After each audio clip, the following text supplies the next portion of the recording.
Hello friends, welcome to my YouTube channel. So guys, आज के इस वीडियो में हम लोग देखने वाले हैं जो आपका एमपी पुलिस कांस्टेबल का 17 अगस्त का सेकंड शिफ्ट का एग्ज़ाम हो गया दोस्तों। 17 अगस्त सेकंड शिफ्ट में पूछे गए सभी क्वेश्चंस इस वीडियो में डिस्कस करेंगे, तो इस वीडियो को पूरा ज़रूर देखिए।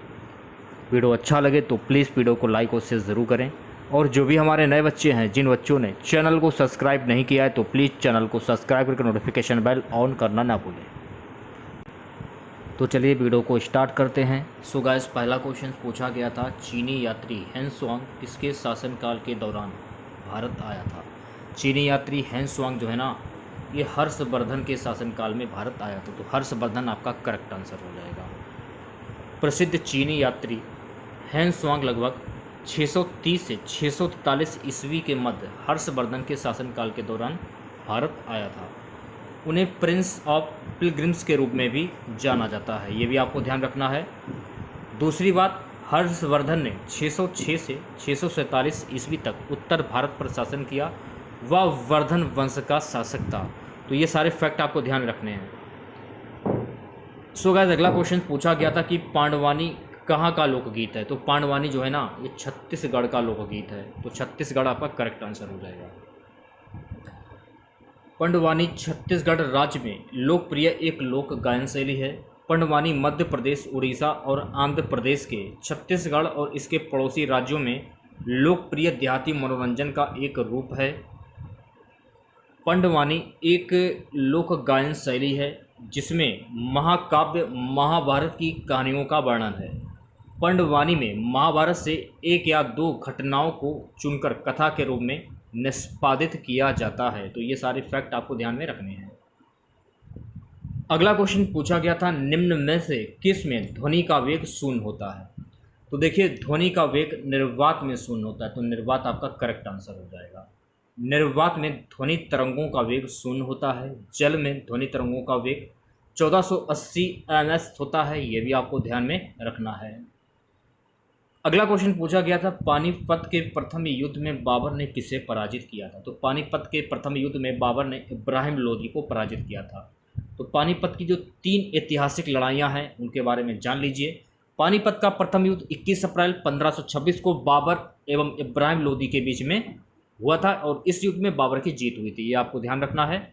पानीपत का द्वितीय युद्ध जो है ना, 5 नवंबर 1556 को बैरम खां, अकबर का सेनापति, एवं हेमू हेमचंद हकीम शाह सूरी का सेनापति, इस युद्ध में अकबर की जीत हुई थी। पानीपत का तृतीय युद्ध 1761 ईस्वी में मराठा और अफगानिस्तान का शासक अहमद शाह अब्दाली के बीच में हुआ था, तो ये सारे फैक्ट आपको ध्यान में रखने हैं। अगला क्वेश्चन पूछा गया था, भारत की सबसे बड़ी नदी कौन सी है। तो भारत की सबसे बड़ी नदी जो है ना, वो है गंगा नदी, तो गंगा नदी आपका करेक्ट आंसर हो जाएगा।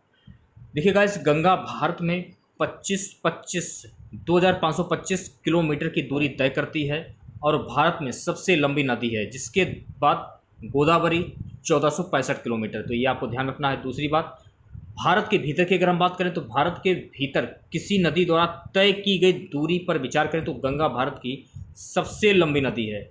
गंगा नदी की लंबाई लगभग 2510 किलोमीटर है। भारतीय उपमहाद्वीप को 2 प्रमुख नदियां ब्रह्मपुत्र और सिंधु कुल लंबाई में गंगा से लंबी है, तो ये भी फैक्ट आपको ध्यान में रखना है।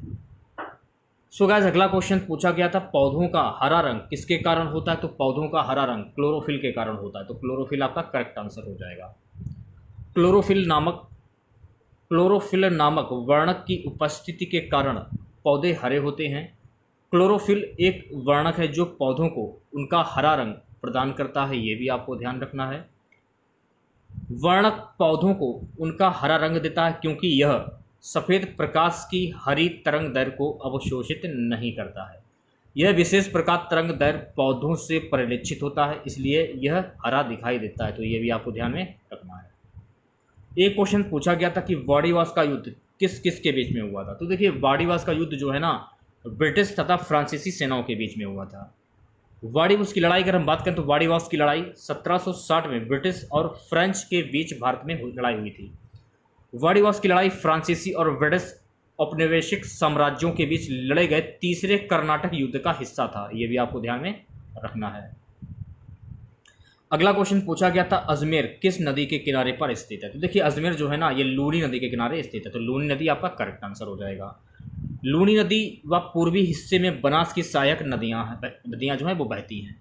लूनी नदी अजमेर, बाड़मेर, जालौर, जोधपुर, नागौर, पाली और राजस्थान और गुजरात के बनासकांठा और पाटन जिले के सिरोही जिले से होकर गुजरती हैं, तो ये भी आपको ध्यान रखना है। शुक्री, मिश्री नदी, बांदी, खारी, जवाई, गुहिया और शागी लूनी नदी की बाई तट सहायक नदियां हैं, तो ये भी आपको ध्यान में रखना है। एक क्वेश्चन पूछा गया था कि पंजाब नेशनल बैंक के संस्थापक कौन थे? तो भाई पंजाब नेशनल बैंक के संस्थापक थे Lala Lajpat Rai.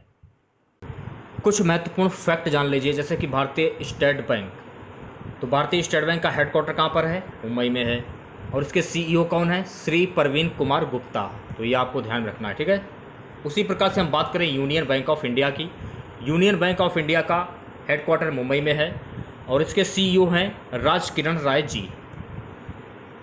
United bank of India की अगर हम बात करें तो इसका जो मुख्यालय है यानी हेडक्वार्टर कलकत्ता में है और इसके सीईओ हैं श्री अशोक कुमार प्रधान, ये भी आपको ध्यान रखना है। यूको बैंक की बात करें तो यूको बैंक का हेडक्वार्टर कलकत्ता में है और इसके सीईओ हैं केवाल हांडा। आरबीआई बैंक की अगर हम बात करें तो आईडीबीआई बैंक का हेडक्वार्टर मुंबई में है और इसके सीईओ हैं एमआर कुमार। इंडियन बैंक की बात करें तो इंडियन बैंक का हेडक्वार्टर चेन्नई में है और इसके सीईओ हैं पट्टा चुंद्रू।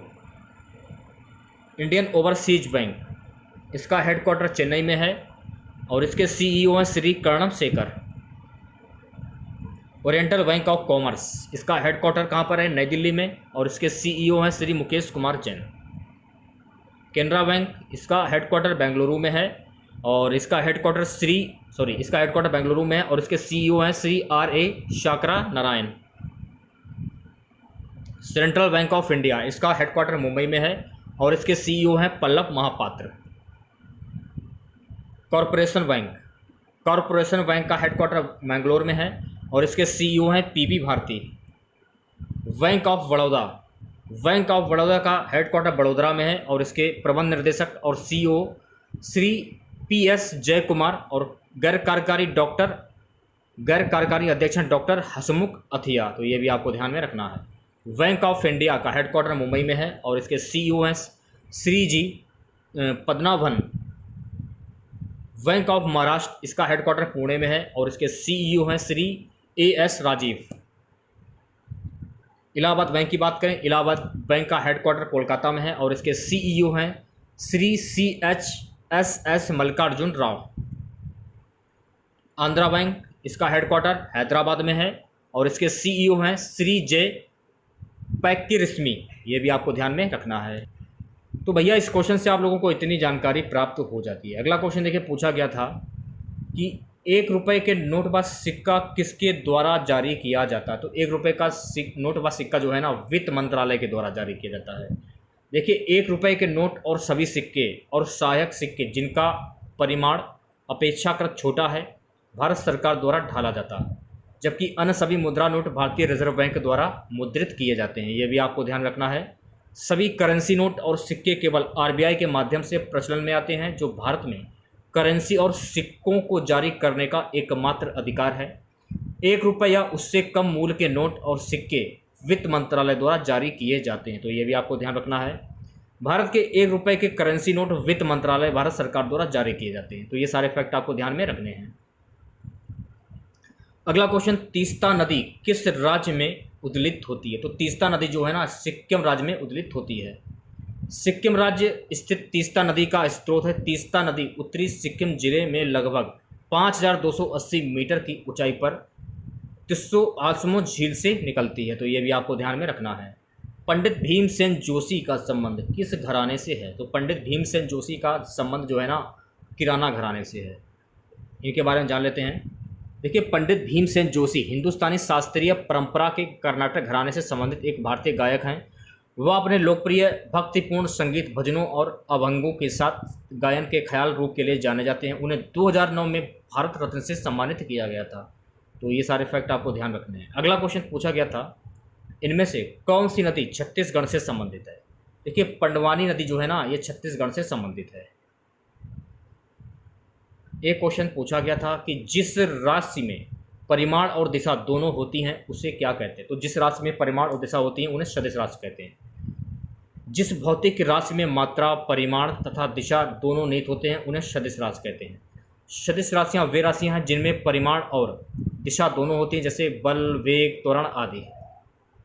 सदिश भौतिक राशि में मात्रा, परिमाण तथा दिशा दोनों निहित होते हैं उन्हें सदिश राशि कहते हैं। सदिश राशियों के उदाहरण वेग, बल इत्यादि। जिन राशियों में केवल परिमाण होते हैं उन्हें अदिश राशि कहते हैं, जैसे चाल, दूरी, द्रव्यमान, आयतन, ताप, समय इत्यादि। तो ये भी आपको ध्यान में रखना है। एक क्वेश्चन पूछा गया था कि ब्रायोफाइटा की क्या विशेषता है, तो उसके बारे में जान लेते हैं। देखिए, ब्रायोफाइटा को पादप जगत के उभयचर के रूप में जाना जाता है, अर्थात ऐसे पौधे स्थलीय होते हैं जिसे निषेचन के लिए जल की अत्यधिक आवश्यकता होती है। ब्रायोफाइटा में जल तथा लवण के संवहन हेतु संवहन ऊतक नहीं होते हैं। इसमें पदार्थों का संवहन एक कोशिका से दूसरे कोशिका में होता है। ब्रायोफाइटा के अंतर्गत लीवर तथा मांस आते हैं, तो ये भी आपको ध्यान में रखना है। अगला क्वेश्चन पूछा गया था, ध्वनि निर्वात में प्रवाह क्यों नहीं कर पाती हैं। तो देखिए, ध्वनि निर्वात से नहीं जा सकते। ध्वनि किसी भी वायु रहित अंतरिक्ष की तरह एक क्षेत्र है, इसलिए ध्वनि अंतरिक्ष के माध्यम से यात्रा नहीं कर सकती है, क्योंकि कंपन के काम करने के लिए कोई माध्यम नहीं होता है। ध्वनि तरंगों को यात्रा करने के लिए एक ठोस, द्रव या गैस जैसे माध्यम की आवश्यकता होती है। तो ये भी आपको ध्यान में, ठीक है।